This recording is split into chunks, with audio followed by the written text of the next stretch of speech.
Assalamualaikum warahmatullahi wabarakatuh. Perkenalkan, nama saya Asyifa Rizky Rahmawati dan rekan saya Farah Amalia Arnas. Kami dari kelompok 11 akan menyampaikan materi tentang konsep teknologi dalam Al-Quran. Yang pertama itu ada pengertian teknologi. Apa sih teknologi itu? Menurut KBBI, teknologi merupakan kemampuan teknik yang berdasarkan kemampuan ilmu eksakta dan ilmu teknis. Secara etimologi, kata teknologi adalah tekne, yang berarti serangkaian prinsip atau metode rasional yang berkaitan dengan pembuatan suatu objek pengetahuan tentang prinsip-prinsip atau metode seni.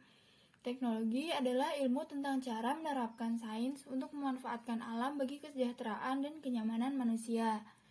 Dalam Al-Quran juga menyatakan secara tegas bahwa alam raya diciptakan dan ditundukkan Allah Subhanahu wa Ta'ala untuk manusia, seperti yang dijelaskan dalam Quran Surat Al-Jathiyah ayat 13 yang berbunyi, "Dan Dia menundukkan untuk kamu apa yang ada di langit dan apa yang ada di bumi semuanya."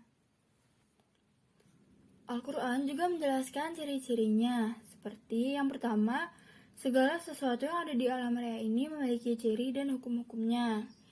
Yang kedua, semua yang beredar di alam raya ini beredar dan tunduk kepadanya, sebagaimana dijelaskan dalam Quran Surat Ar-Ra'd ayat 15, yang artinya, hanya kepada Allah lah tunduk segala yang di langit dan di bumi secara sukarela dan terpaksa.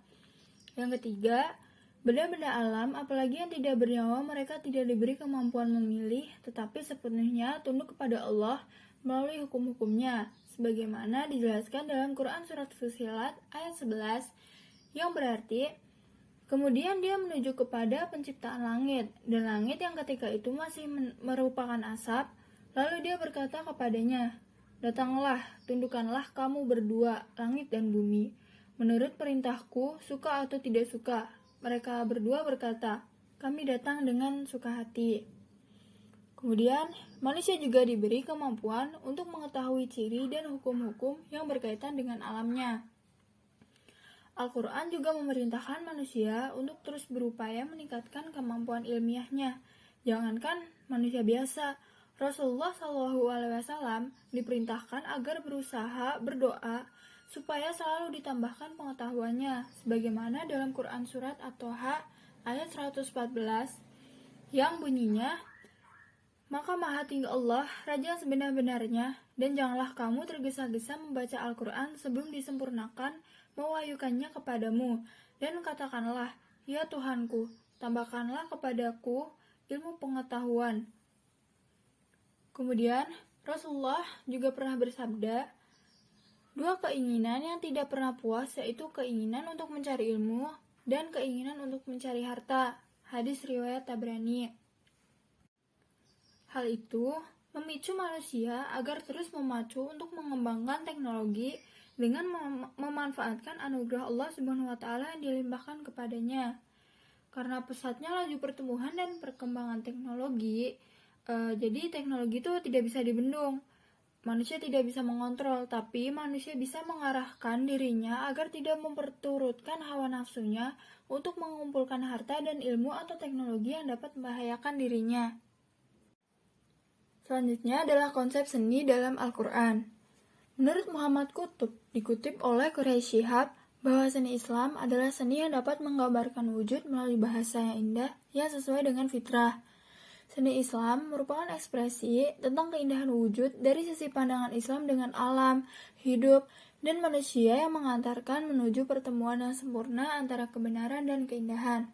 Al-Quran juga membebaskan para senimannya untuk menentukan objek dan cara menampilkan seni dengan bebas, tapi harus sesuai dengan fitrah atau pandangan Islam.